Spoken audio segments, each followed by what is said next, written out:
It's where that the awkward first smile comes in for the stream. Everyone's like, Hi guys. Hey everyone. Thanks for joining us. We've got a really exciting podcast this month.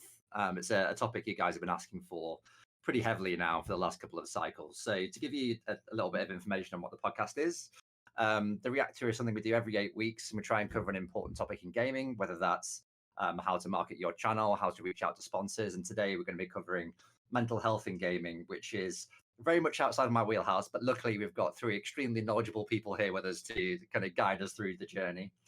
We'll also be having a quick chat later about the creator grant. So as part of our 8-week cycle, as part of giving back, we like to support an up-and-coming creator with a cash incentive from us to upgrade their stream. And we also have a couple of sponsors. So we've got Advanced Gamer Advantage and Beacon, who all contribute to that creator grant to try and help push forward the production of an up-and-coming creator that we feel is deserving from the applications. So we'll announce that towards the end of the podcast.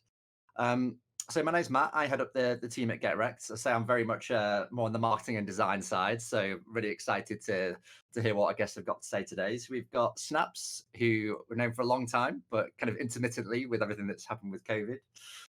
We have Matthew from Guardians Mental Health, and we also have Jean-Luc from Guardians Mental Health. So I'll let you introduce yourselves and a little bit about what you do, because Jean-Luc's CV is rather impressive. We're quite hard to get it onto the card under your webcam and get all the titles in. So would you like to start, Jean-Luc? Just tell us a little bit about you. Sure. So my name is Dr. Jean-Luc Williams. I'm better known online as Dr. Goku with Guardians Mental Health. I am the Vice President and Programs Director with Guardians Mental Health. My day job is I am a licensed clinical psychologist. I am focusing in anxiety, depression, and trauma. I also focus on problematic gaming and using geek therapy to help bridge the gap of like popular culture and mental health. Awesome. Yeah, it's the geek therapy thing I'm very interested in. I think we should definitely have a chat about that and how you're using that day to day. And how about you, Snaps? What are you up to these days? so I go by She Snaps online, still Mind of Snaps, or Existing with Jessica. That's kind of the new foray out onto YouTube and TikTok, where I'm having a lot more dedicated mindfulness related content. And I started out on Twitch and gaming, initially Destiny, more on the competitive side, and I started out as a very angry gamer, and then my boyfriend introduced me to meditation and mindfulness, and it completely changed my life, and as a result, all of the work that I've been doing and the changes in my life have become kind of the foreground of what we talk about in my streams, and you can probably hear my little homie back there yelling a bunch. She's excited to exist today. But yeah, we talk a ton about mental health and mindfulness, and we do kind of like advice streams where it's come in for a healthy dose of perspective. None of us are necessarily going to have the answer, but we can ask some questions together. We can talk some things out.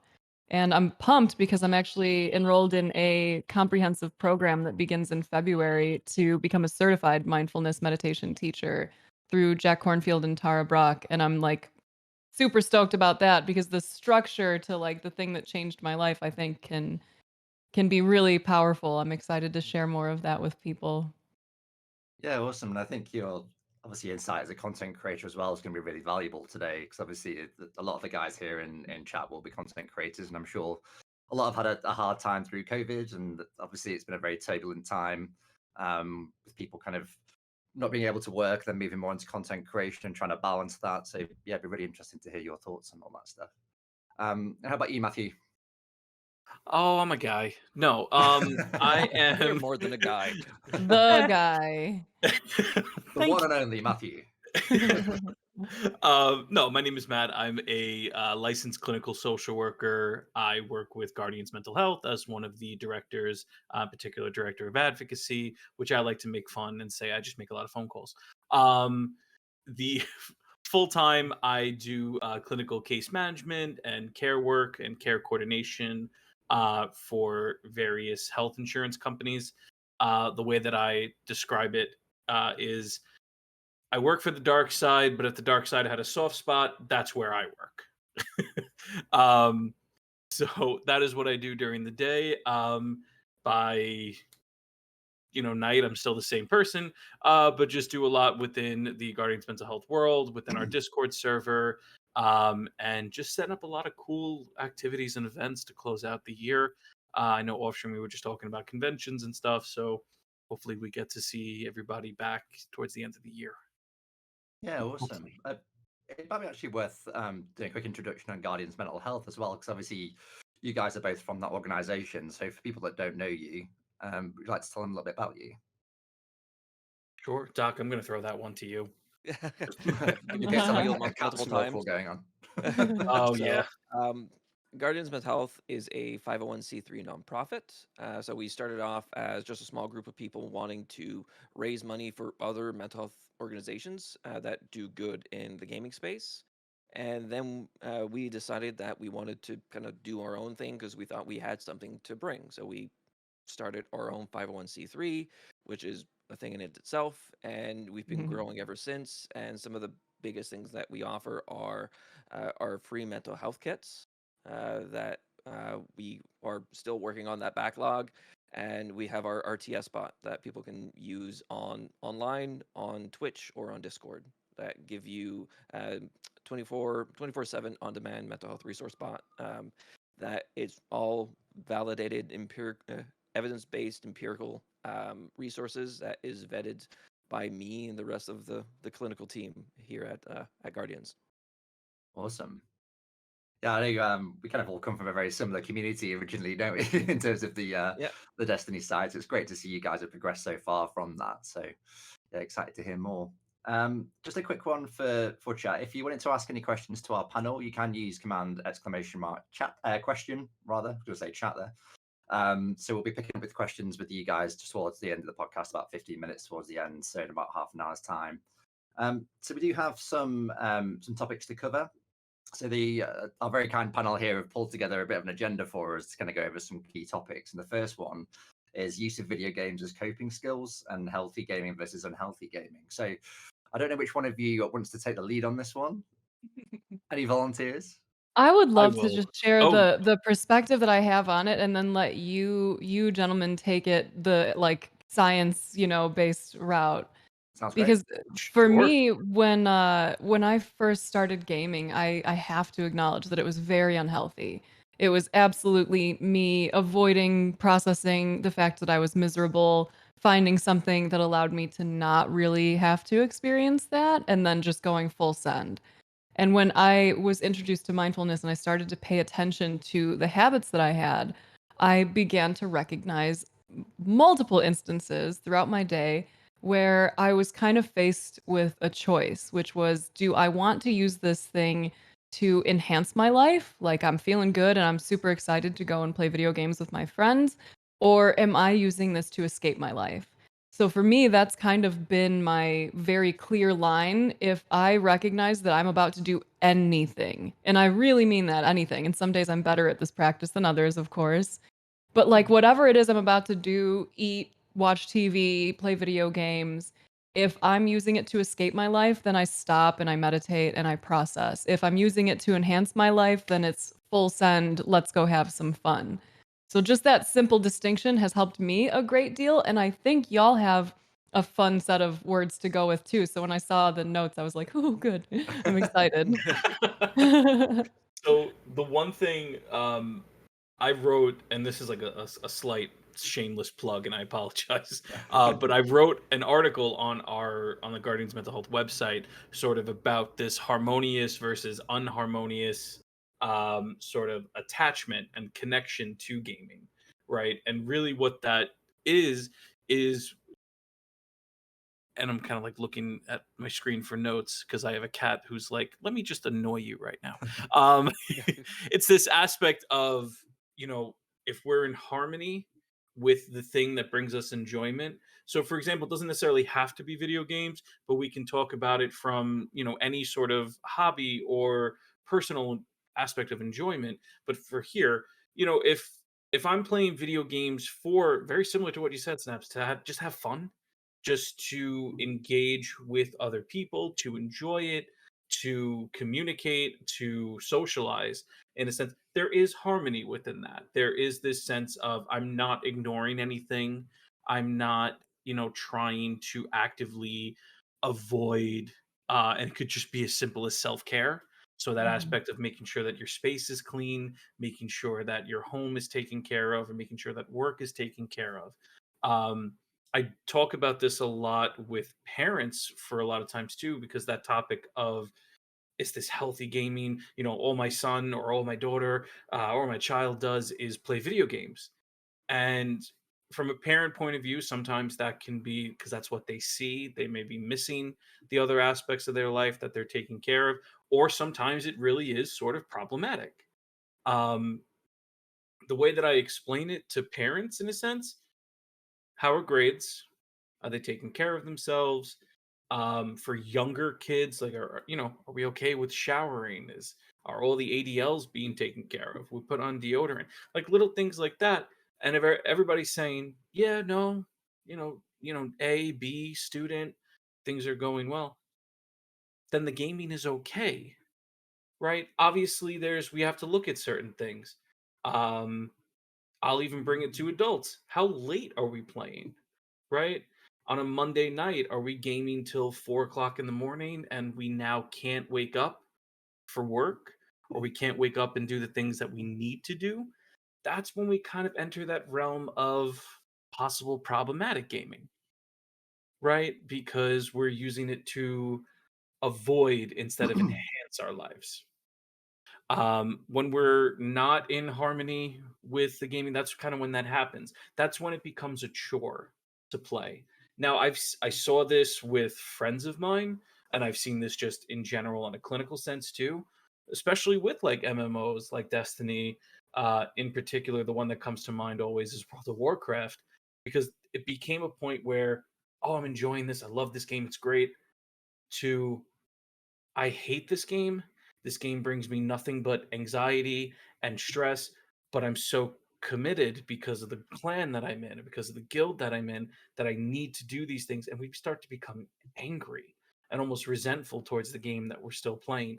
That's when things are out of whack. And that's sort of when it's important to kind of try to recenter, kind of look in again and be like, let's reevaluate some of the needs or some of the reasons why I'm playing this game. If I'm throwing my controller on the floor, or if I'm throwing it at the wall more times than not, maybe I got to switch to a different game.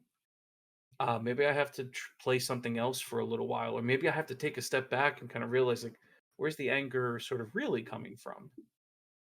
And that's the whole balance, I should say, between healthy and problematic gaming. Healthy gaming is, when we're enjoying, when we're actively being a part, when we're engaged with either a story or gameplay mechanics or with friends and other people, you know, whereas if we're hating each other, all of us here play Destiny. So if we're starting to yell at each other during a raid, because somebody made a mistake or something didn't happen, that's not the normal way. That's not the good way to kind of go about playing a game.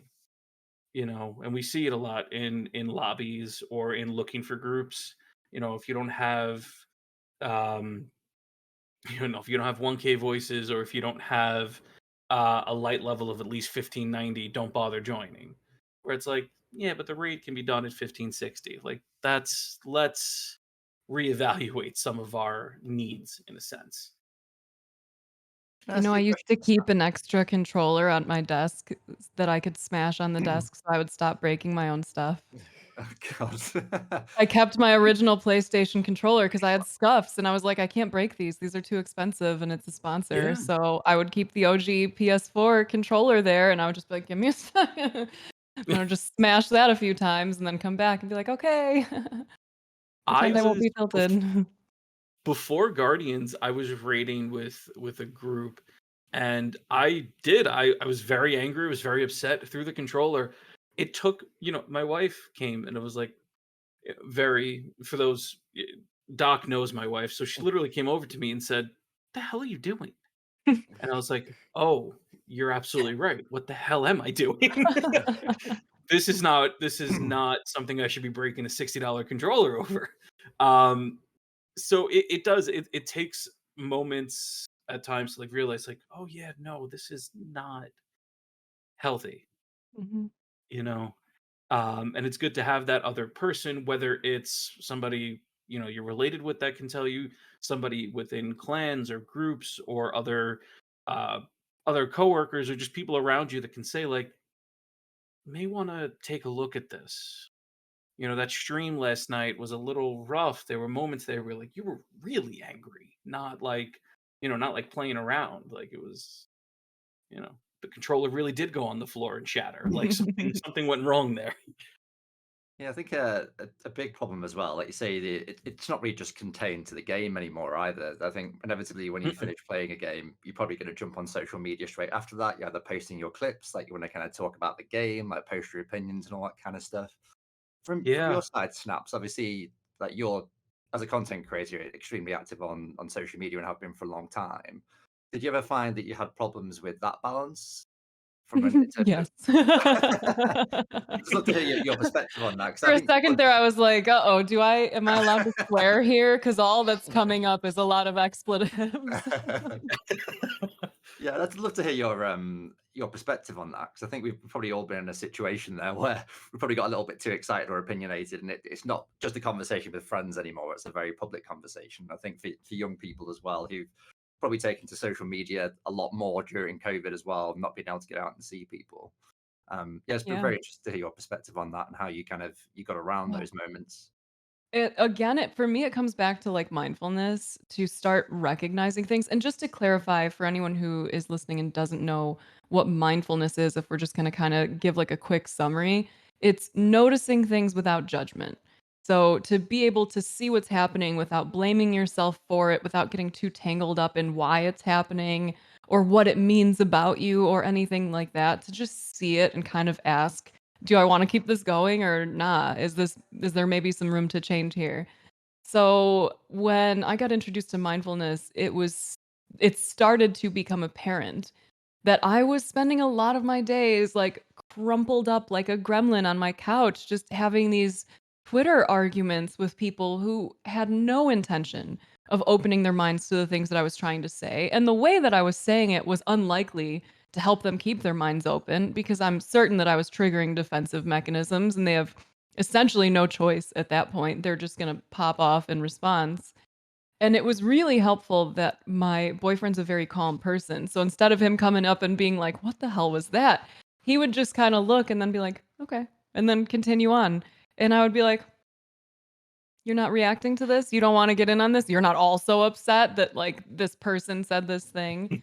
And he was just so calm about it and so uninterested that it kind of made me think like, "Why am I interested in this? Why does this matter?" And I read this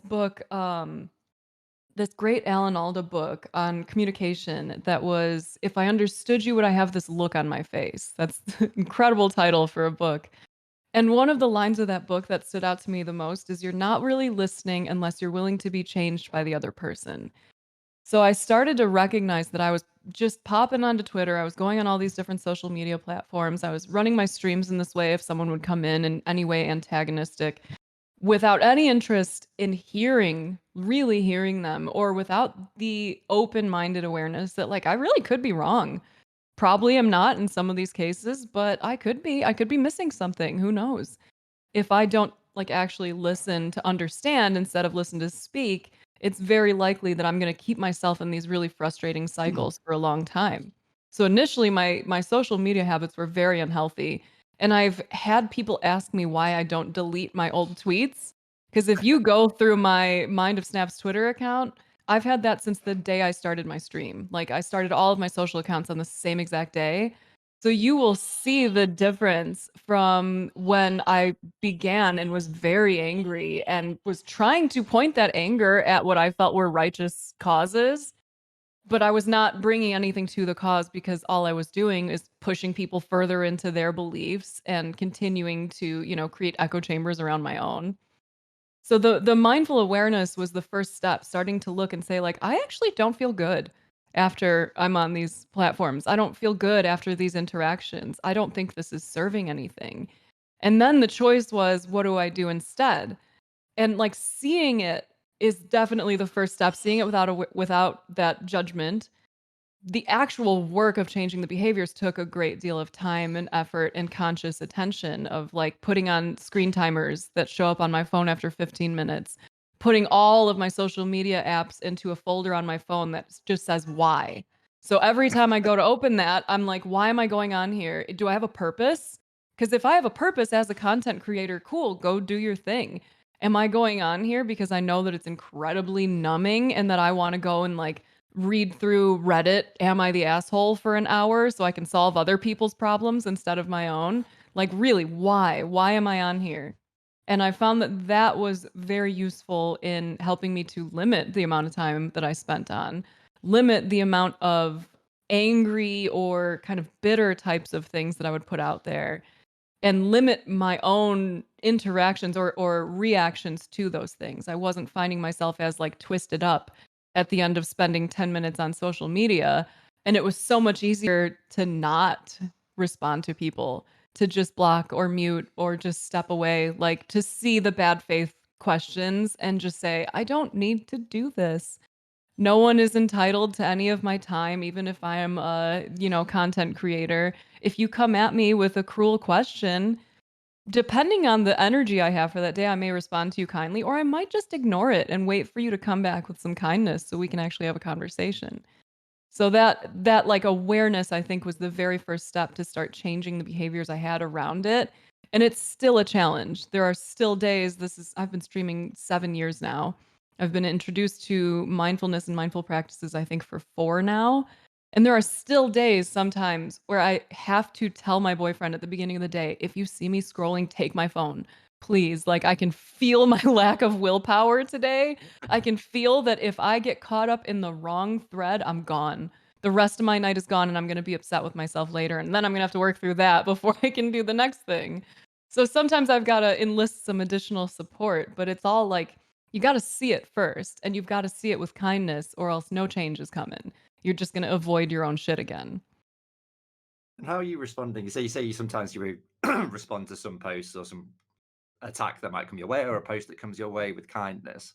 So how are you approaching that? Are you kind of just asking questions, or are you kind of giving them some kind of softer answer or an alternative? Like, how do you tend to approach that generally? Yeah, what you said initially is pretty much dead on. It's curiosity. Like truly. I think curiosity is rooted in compassion. You can look at the other person, as a human being who knows why they are so freaking grumpy that day, who knows why they are saying the absolutely cruel things that they are saying. But rather than just label them as like, oh, well, that's a bad person, I don't want to talk to them, you can get a little curious about their circumstances. And I want to say the last time I talked to these wonderful gentlemen here, we even talked about ACEs. Being introduced to adverse childhood experiences was absolutely eye-opening for me. It helped me understand myself a little bit more as a person who suffered a lot of trauma as a youth and throughout my life. And it helped me to see that a lot of these behaviors that are coming from people where they are acting out of cruelty, out of hatred, out of anger, that a lot of it is because they had some kind of trauma happen when they were kids that they've never been able to heal from. And being able to think, I wonder how they got to be the way they are right now, makes it a lot easier to not take it personally because it's not about me. If they were feeling a certain kind of way, whether they came upon my stream or my Twitter or something else or someone else's, they were going to point it outward. So I take myself out of the equation. I get curious about what's going on with them, ask some questions, and see where things go from there. And it can be surprisingly easy with that mindset, with that awareness, to have people say some of the most messed up things you can imagine to you and say, wow, are you okay? Are you hurting? That's like, I've been down bad, man, and I have not said some shit like that to another person. What is going on with you? First, you got to apologize because I do not let people speak to me this way. But if you're willing to apologize, like genuinely a sincere apology to say, hey, I'm sorry for saying blank because blank, then we can talk about why you are having a rough go of it. And like, there have been people who have said some of the most awful things you really can't imagine to me, used the death of my siblings as an opportunity to try to put me down or make me feel bad. And that is the response that comes up naturally now through doing this very hard work of compassion and curiosity. that now when someone comes at me and says something unkind and they try to use death against me or they try to use my losses against me, my heart just breaks for them. It just breaks. I want to know how they got to where they're at. So I start asking questions with that in mind, like, bruh, that is not okay. And I cannot imagine what kind of life you would have had to have lived for you to think that that was okay. Even if you think I'm like evil or bad, like, what got you there? That's rough, man. So yeah, Yeah, it's questions. yeah. I mean, I was kind of quite late to social media, really. Like, I'm a 38-year-old guy now, and I kind of really kind of got into Twitter and stuff when it was like 2014, maybe. So I think when you come Lucky into that you. as an adult, yeah, exactly. Yeah, I didn't have to grow up with it, kind of learning this, but like when you come in that as kind of an observer, and you can kind of step into it as someone that's not kind of too integrated in that kind of day-to-day conversation, I think it is quite clear to see. And yeah, kind of being an adult in the room was something I found quite satisfying, actually, to be being able to ask those questions and try and diffuse and go, okay, well, why do you think this? What's your actual Mhm. opinion? What's the solution as well? Because it's often people will give an opinion with no solution, which is one of my biggest gripes, really. But so, Jean-Luc, I know you've been pulling up some data for us. It'd be a shame to have a scientist here on the podcast and not get your insight on this. So, we'd love to hear your thoughts.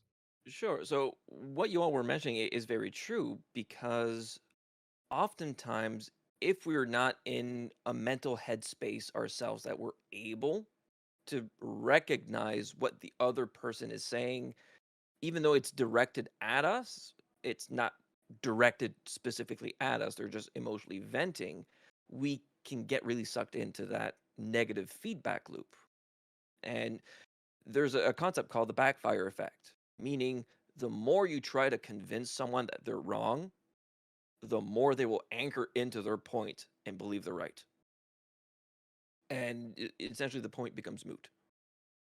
But as soon as you meet that aggression with compassion and understanding, you're kind of shifting or tilting the direction of things because people expect that if I throw out aggression, then someone's going to be aggressive. And then we get into this spat. And oftentimes people want to feel things. And these negative and self destructive behaviors can go multiple ways. Some people use self harm, some people use drugs, alcohol, even addictive gaming, or some people just start things on Twitter. So it's interesting that kind of our next topic actually segues off this pretty well in terms of kind of using gaming as a form of emotional regulation. I know a lot of this is kind of quite research led, so it's probably worth us staying with you, Jean-Luc, on this one to kind of get your thoughts on this to start with. Yeah, because gaming does good. But again, and we had this conversation last night with Dr. Ryan Kelly on her podcast, where there are kind of two sides. So there's people that are very like moral panicky on the topic, and then you have the 8-bit knights, meaning that video games can do no wrong. And we kind of have to be somewhere in that middle where gaming does good, but gaming can do bad for certain people, dependent on a variety of circumstances. And I think a lot of the pushback that a lot of people have about problematic gaming is the lack of understanding on gaming and what gaming is. It's the whole moral panic thing, and I'm not gonna go too much into it. But every time something new comes out, there is a moral panic about that in some way, shape, or form. So the written word, the radio, rock music, and now we're at video games. The more people can learn what some of the benefits of gaming is as an additive to a life rather than something that we use to escape life, like you had mentioned, Snaps, that if we use it to shelter ourselves from the world, as a clinician, to me, I'm not going to work on problematic gaming. Yeah, we're going to address it. But what are you escaping from? What are you trying to hide from? Because that's the core issue, and one of the core issues to a lot of problematic behaviors. But gamings can do good because You have interactive socialization. You can build cooperative skills. You have the quantifiable measure of improvement. Mm. Humans love progress bars. We love that little bar and number that goes up, that we completed a task and it keeps us motivated. We have a sense of autonomy. We have a sense of community. These are all things that gaming does good. It helps with hand-eye coordination. And there's some new studies of how gaming has a positive effect on mental health. But there's also aspects of people that look at the detriments that gaming can have, but they look at it through that moral panic lens. They're saying, oh, little Jimmy's playing 6 hours of COD every night. Okay, might be problematic, but let's dig into things deeper to find those root sources. So we talk about emotional regulation. Where have you kind of seen that positive effect or that negative effect specifically, and how do you measure that? Like, it's like from a clinical standpoint, what kind of, do you use metrics, or is there There are something else some that you guys look studies at? that have explored um, like the effects of gaming on aggression and violent behavior. And there have been studies that have shown one yes and the other no. Gaming can increase aggression because you are invested in that game, but aggression doesn't necessarily mean violent behavior. So there needs to be a big distinction on aggression and violent behavior. It's an And I interesting one, because I've certainly used this as a a regulatory tool. Like, even if it's sat playing Zelda in bed, just to a bit of escapism, some Mhm, beautiful music, beautiful graphics and things. I find that a very relaxing experience. But mhm. I'd love to hear your thoughts, Matt, on if it's a tool you've used or if it's something you've got some good experience with. Yeah, and I think it in regards to like the emotional regulation side of things, I think it also depends on what game you're playing, right? There are games that I know that we recommend, but also that and the organization is going to escape me. Oh, they're gonna hurt me. Um, but there are there is a list, and I used to actually give it to clients of mine in the past, where if we're looking to wind down, just like you said, you're looking for high visual, less of a stressful sort of game. So for example, there's for PlayStation, I believe there was that game Journey that was heavily recommended. Oh, good. Um, So good. Mhm. such a great game.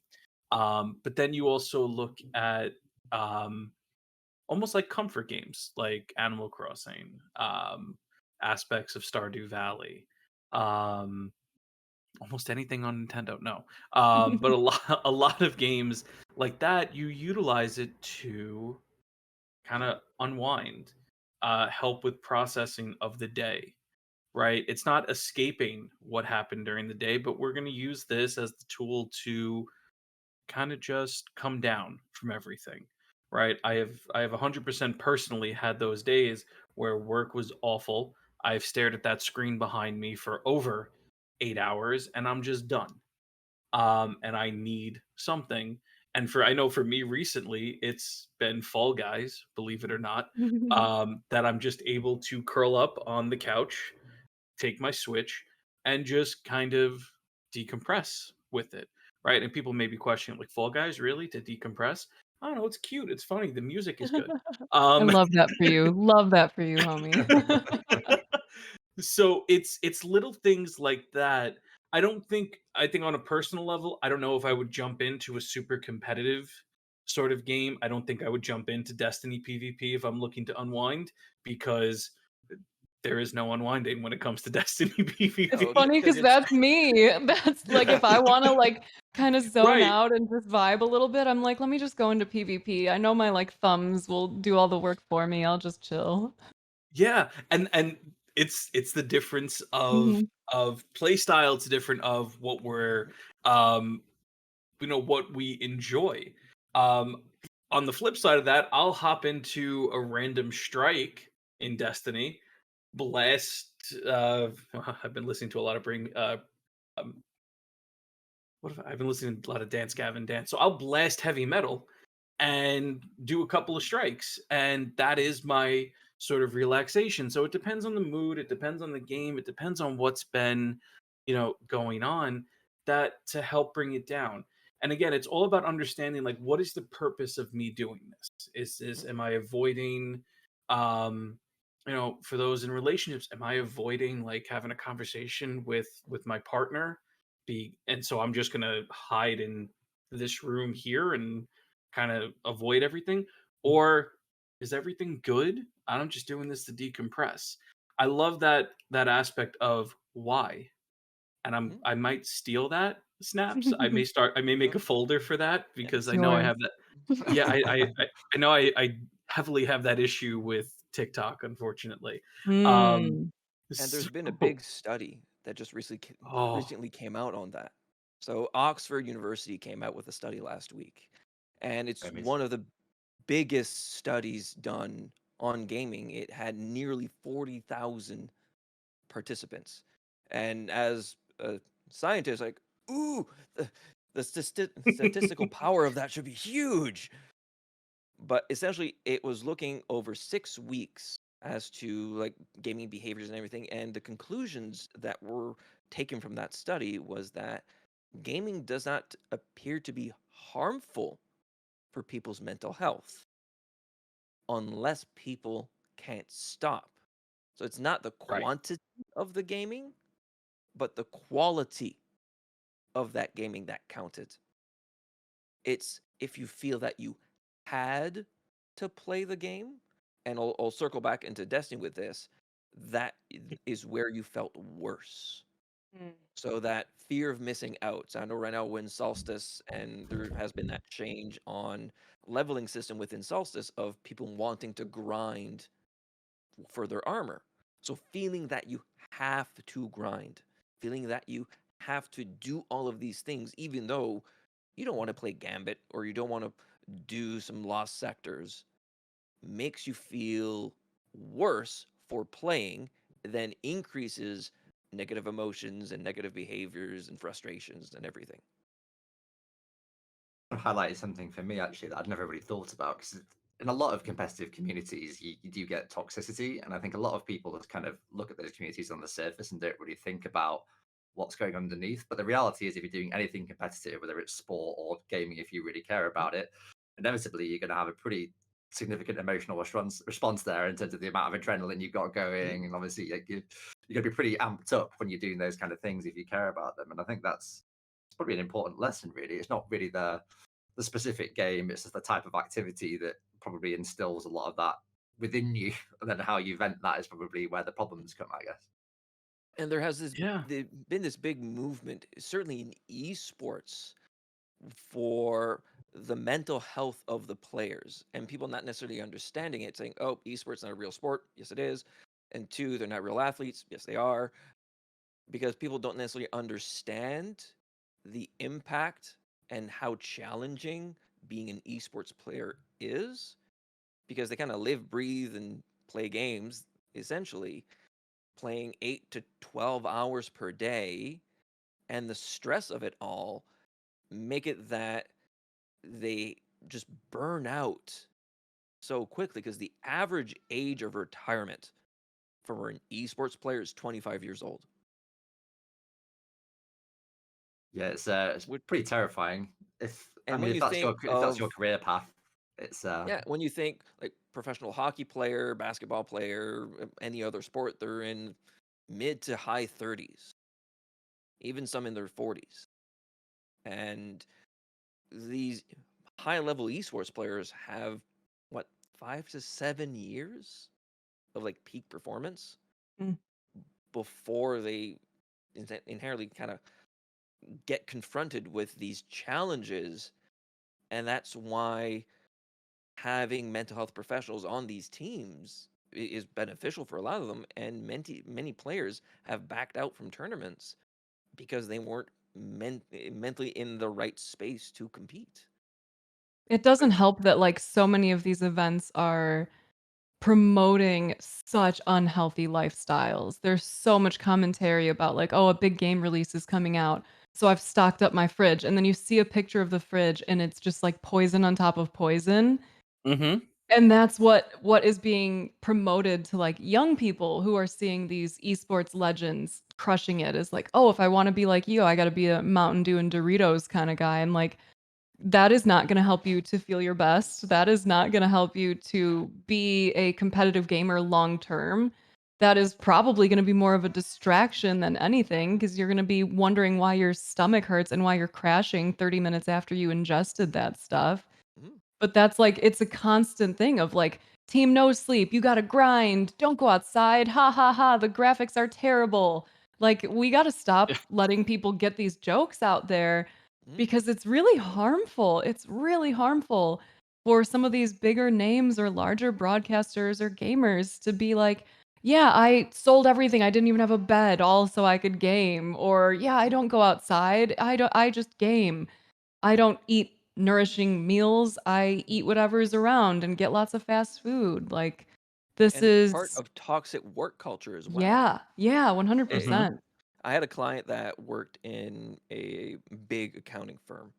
And big accounting firms, you start out right out of university and you want to move up to get to the higher positions because that's when you actually start to make somewhat decent money. But people that would leave before the boss left was saying, well, you don't want to work. You're only here 12 hours. It's like, oh, I was here 16. Oh, I was here all night, pulled an all-nighter. Look at me. Like, I got that in no. my corporate life too. My boss was proud because he would go to work even if he had the flu. Like that was the type of energy. Mm, Like that's actually a bad thing, bud. We don't want your flu. Come on. It's really terrible though. There Yeah. is a lot of unhealthy standards placed on people. Like we're not supposed to nourish our humanity. We're supposed to be productive. and this Yeah. transfers into like these unhealthy gaming practices as well. Again, with that fear of missing out of, well, I only have, if you're adulting, couple of hours per night to actually play some games when Mhm. all of the responsibilities are taken care of.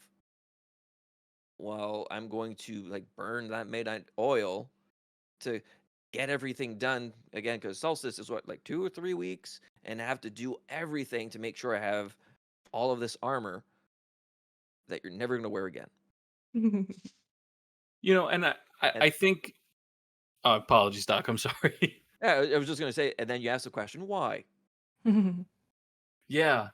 Yeah, and I think too for because we recently met with, well, not recently, maybe last month, we met with a group of League of Legend players, right? And the biggest thing that came out of that, well, what happens if I don't get rank, if I don't get to, and I forget what the highest is in League of Legends, it's been so long, but like if I Like don't get platinum or diamond or if I don't diamond or get something. platinum, yeah, my stream is going to suffer. I'm not going to get as many views. I'm not going to be able to do this. And the one thing that came to mind is, well, then we're streaming potentially for the wrong reasons because one, that game is super hard. And if we want to talk about toxicity, League of Legends has a lot of it. It's a known thing, unfortunately. So that's not the purpose of ranking then at that point. If it's going to cause so much stress, so much anxiety, so much, to do the callback, this like obsessive and unharmonious sort of attachment to the game, it's not healthy and it's going to hurt in the long run.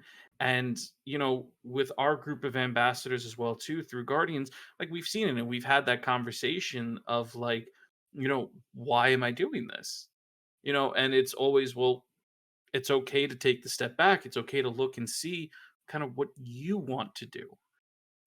And I know with games like that, with like League and even like Destiny as well too, there's such a crunch to like get the win, get your flawless trials card, get to platinum or diamond. And I might be confusing that with Overwatch now that I think about it more, but like get to that highest rank because that's where the content is. I I'm not a streamer. I do it sometimes with Guardians, but like I don't see that as being healthy. That's not where the content is. The content comes from the streamer, the person. Content comes from you, at least in my opinion. Yeah, I remember when we did that talk, we had someone saying that his thing was to use like the worst possible loadouts and get to that max rank. So what was the opposite of meta? It's like, Mm. and he was concerned about not getting to that top level. But people didn't tune in for him to reach that level. They tuned in because they liked the things that he was doing. How do you guys So it's a think there's obviously been a massive pivot to microtransactions and season passes essentially like, across the board in gaming, and it's that obviously kind of shortens your timescales to get this stuff done for fear of losing all the progress that you kind of made in that season if you did get all the way Mhm. through. How do you guys think that has affected mental health? Because it's actually a reason that I've stopped playing a few games because I've found that you're almost having to commit far too much time to try and get to a certain point, and then when you get to that point, it's an immediate reset. It's not like you're making ongoing progress. It's a difficult thing for me to be able to commit time to. But I'd be interested to hear your thoughts on that. Do you think it's had a negative effect or not? It has a negative in some of the clinical ways I was looking at it. It has a negative effect on certain people, on people that have the ability to like sink that time and feel the need to grind as much to take out some form of validation from that grind. So that same person saying, "Oh, I worked 16 hours the other day. Look at what I did." They would have that same tendency to have that external form of validation, whereas some other people might have the, "Oh, I'm just gonna do the things, and if I get max rank, good, and if not, I still had fun."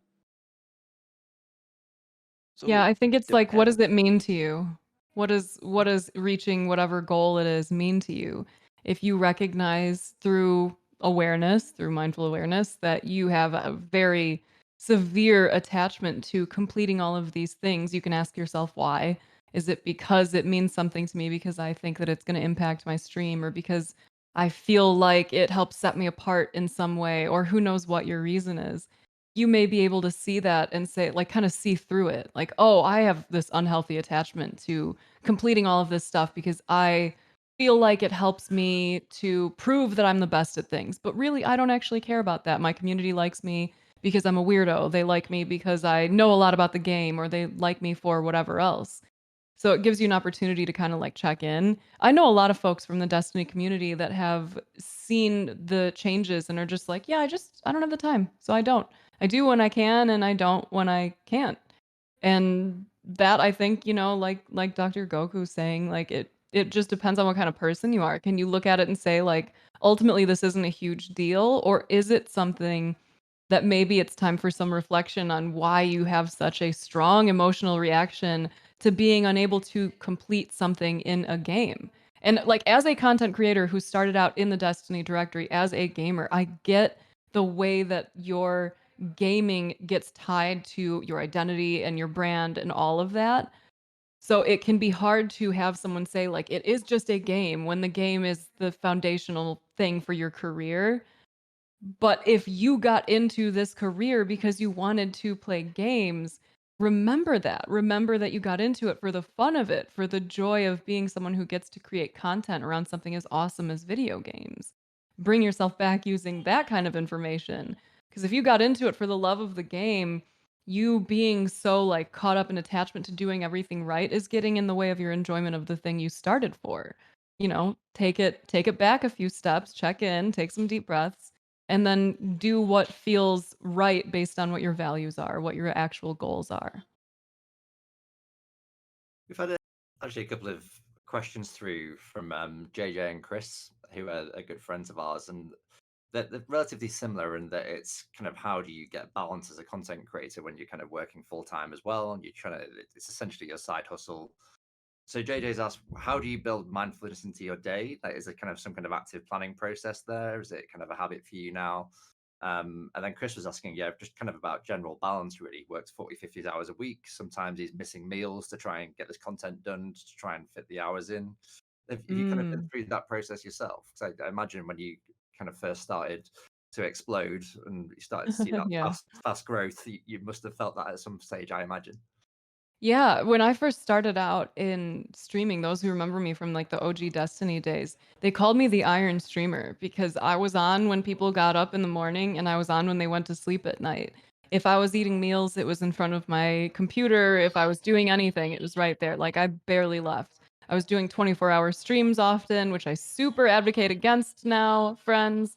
I was doing like really just nonstop, believed in that grind mentality.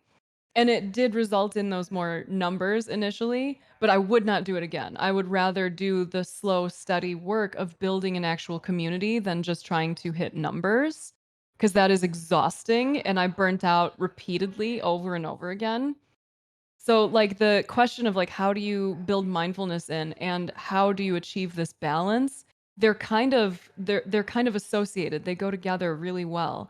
Because if you are mindful throughout your day, what you start to realize is that a lot of your time is being spent either in ruminating thought, you're just lost in your head thinking about the past, thinking about the future, complaining about what's in front of you, whatever it might be. You're getting caught up on social media, you're doing the things that don't serve you.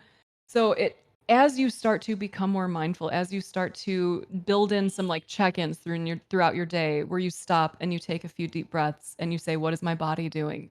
What is my brain doing? Do I want it to keep doing that? Or can I release some tension, stretch out a little bit, check in with these thoughts, reframe or refocus myself if they are not serving? What you start to find throughout the day is that you actually have way more time than you realize. So it's not about trying to do this whole balancing game. It's a lot more about being mindful so that you can make choices that are in alignment with your goals and your values. If we're looking for balance in the game of content creation versus life, I don't think there's ever going to be this like, cool, and now everything is perfect. We are perfectly in balance. That's not really the nature of this. This is a weird space to exist in.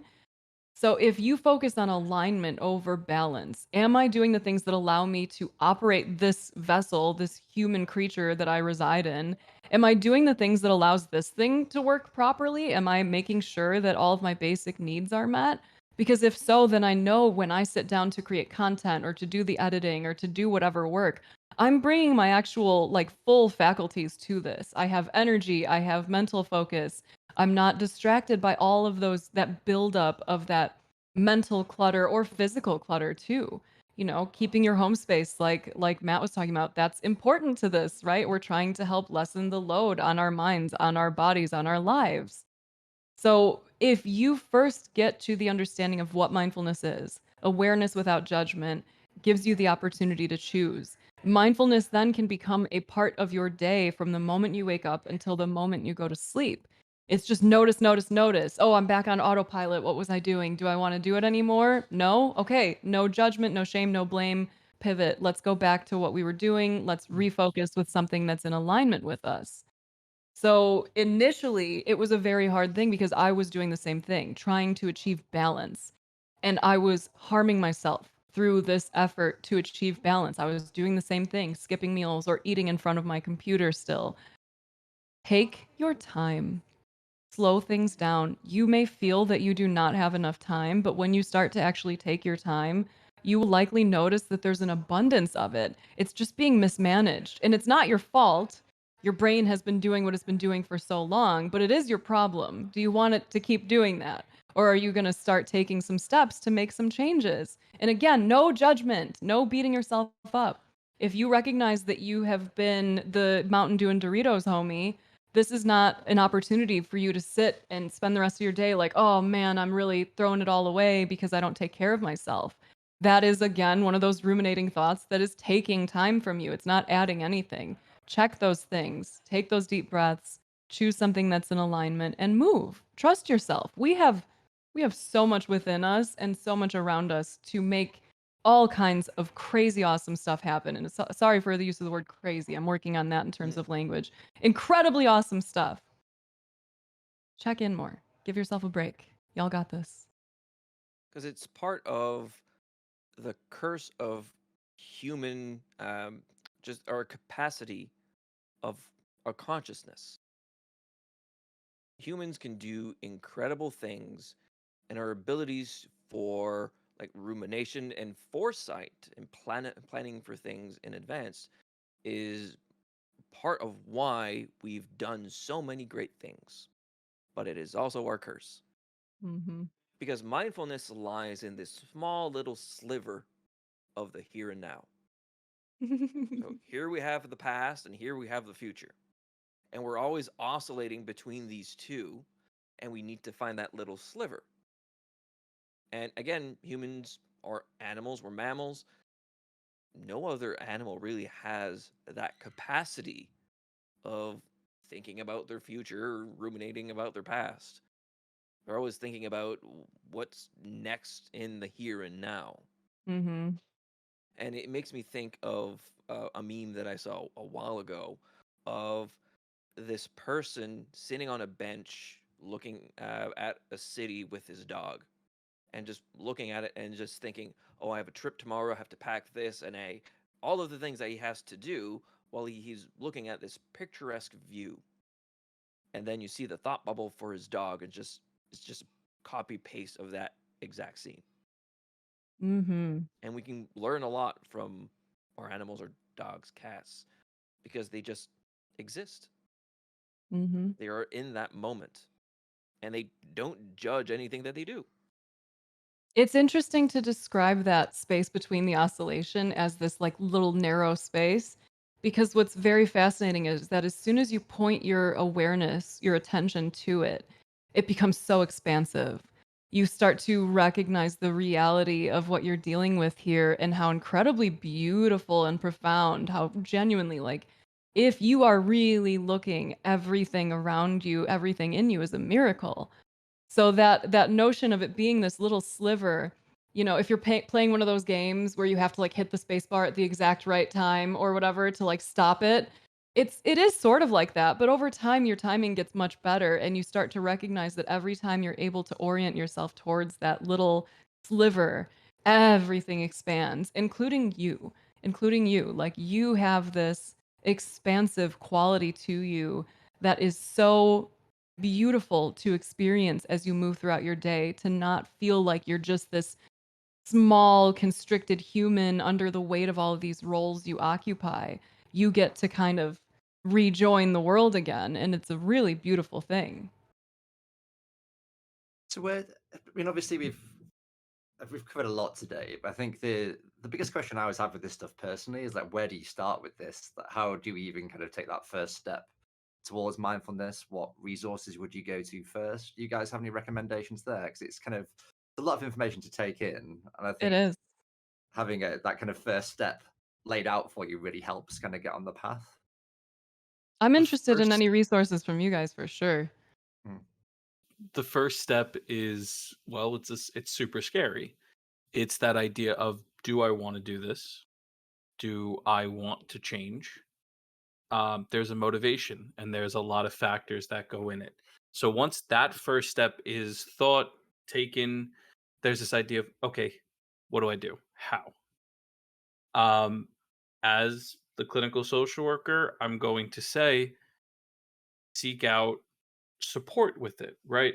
Because there's no journey that really, this journey should not be taken alone. There's going to be a need to have a guide of some sort, um, be it professional mental health treatment, be it peer support, be it something like that. There's going to need to You're going to need somebody, in a sense. Um, that aspect, there's a lot of different things. Um, I'm going to go twofold. Um, if you're somebody that has, and I'm going to use this word, has the privilege to have health insurance, check in with your health insurance company to see who's available, what therapists are around, get that knowledge, get that information as to how much the copay might be, what are you looking at as far as cost goes, and also reach out to them to see what benefits you may have or may be entitled to. Um, for those who do not have insurance, that's still very much okay. There is websites such as and I say it wrong because I think there's a part of me that just remembered it wrong. Yes. Okay, Open Path Collective. Yeah, I was hoping you were gonna mention them. That's where I found my therapist. It's a great resource, openpathcollective.org. And they will work with you in regards to budget, in regards to cost. Typically their sessions, this is not an ad, I do not work for them. Typically their sessions with the therapists that they have, or that work under them, I should say, are anywhere from 30 to 60. So it's good to that's another really good resource to kind of check out. Um, as well as oh my god, I lost it completely. But those are the two that I would say. Psychology Today as well too. Mhm. You can take a look to see clinicians around you. Are they accepting of something? No, that's sliding scale. To see, and that's where they kind of take a look at um, what you're making per year and base it sort of around that. A lot of times they'll ask for a W-2 to kind of take a look and see. There are some states where they will also look at your household size as well too. So it's not only based off how much you're making, but it's also based off of dependents and things like that. So there are options out there.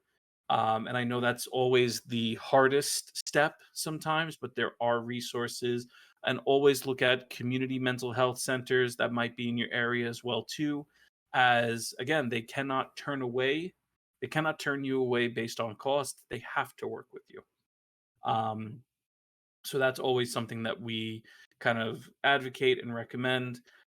There are peer support groups out there. I know we've worked and spoken with the tribe, as well as they have, like, it's an online based peer support. um, Also NAMI.com, or .org rather, um, National Alliance for Mental Illness. They have great peer run and advocacy as well too. If you're looking for peer support and guidance on where to seek out sort of the next step when it comes to treatment, or if you're just looking to kind of talk to somebody else who is struggling when it comes to anxiety, depression, or anything else, or anything that you may relate to, there's tons of groups on there. And most of those, don't quote me, but most of those are free, I believe, to join, and a lot of them are Zoom based now, given COVID, so you can join from anywhere. And That's my to rant. piggyback on what you were saying, Matt, to not be afraid to shop around for a therapist, because we are not one-stop shops for everyone. Every therapist has their own personality style, areas of Oh yeah. focus, and sometimes people won't mesh or won't specialize in the things, but we can work to help you find the people that are kind of specialized in the thing that you would need. Example, I had a call today of someone wanting to come see me, and I asked, or my secretary had asked them the question of, well, what are you looking to gain? And they say, well, eating disorder and body dysmorphia. I do not specialize in eating disorders and body dysmorphia, so I am not the best therapist for them. But I know a couple that are. So calling and maybe trying out a few therapists and finding that right fit is going to be imperative, because I've had many clients say, you're my fifth therapist and it's the first one that clicked. Or I've had people saying, you know what, this relationship doesn't work. And that's okay. And not being afraid to verbalize it. But when it comes to mindfulness, coming in with the right mindset is imperative, or even within therapy, that you're not going to solve all of your problems in 1 hour. It's not going to be 2 or 3 sessions and you're good. We have how many years of crap built in? It might take that many or even a little less to kind of sift through everything. And mindfulness is a lifelong practice that you get better and better at over time. The first piece of homework that I give generally to all of my clients after the first session is, how often do you do things for you? More often than that, they say, "Well, practically never." All right, every single day, do one thing just for you, and it doesn't need to be something grand. It could just be just a small little thing that makes you feel good. And you sit in that moment without other distractions, and you focus on that moment. And the thing I generally talk about is coffee. So I have 2 kids, so coffee's important. Which is just in the morning, if you have the ability to just make yourself a good cup of coffee, sit outside and appreciate it, it sets your day up very differently than if you're just rushing through the house to get things done. Is it Awesome. always perfect? No, but as long as you're trying to do that. So, speaking of mindfulness, I'm very mindful of your time. I know you've all got small humans and cats to try and keep alive, which is very difficult in front of a screen. So, I'm just going to ask you one more thing in a moment, which is just a kind of a 30-second takeaway in terms of kind of what we've spoken about today. And what would your most important takeaway be? But so, whilst you have a quick think about that, I'm actually going to introduce our Creator Grant winner, if that's okay. Which it couldn't be more Sure. perfect in terms of the name. So our Creator Grant winner is Chill Phil from Toronto. So He's Canadian. hopefully he's practicing a lot of these things already. So he's a gamer, creator, and father, originally from the Bahamas. So why we'd ever move away from the Bahamas, I don't know. So I'll have to ask him that question. It's beautiful over there. So he plays a lot of Apex Legends, but he's our Creator Grant winner. He's asked for an Elgato mic arm to help him out with his stream. So we're going to be helping him out with that, and also some blue light glasses from from Gamer Advantage, sorry, some gaming supplements, and also a new mic and Mix Create from Beacon as well. So a really nice little package for Phil. So thank you very Yay, much for applying, Phil. Phil. We're really impressed with your Yay. application. Thank you for taking the time. All I would say, his application stood out because he actually took the time to sit down and write a good application. So if you are applying, please bear that in mind. If it's a single line, it's unlikely to kind of to hit the mark. So take a leaf out of Phil's book there. Perfect. So 30-second takeaways. Where should we start? Should we start with you, Jean-Luc? Sure. My takeaway, and I hope one thing that people would take away from this is, be kind to yourself. I'm going to kind of steal that thing from you, Snaps. Ask that question, why? Why am I doing this? And what is it bringing me? Is it bringing me joy? Or do I feel I have to do it for a reason that is non-tangible? And if it's not bringing you joy, well, do something that does. Perfect. Over to you, Snaps. I think I love that. Just to add that tiny bit to that, there's a line that I love. If it's not fun, don't do it. If you must do it, make it fun. I think we take ourselves entirely too seriously, and if we really were in touch with how incredibly miraculous it is that any of us exist at this moment, we would be prioritizing our joy a lot more. We don't know how long we have. Have some fun while you're here. Don't take things so seriously.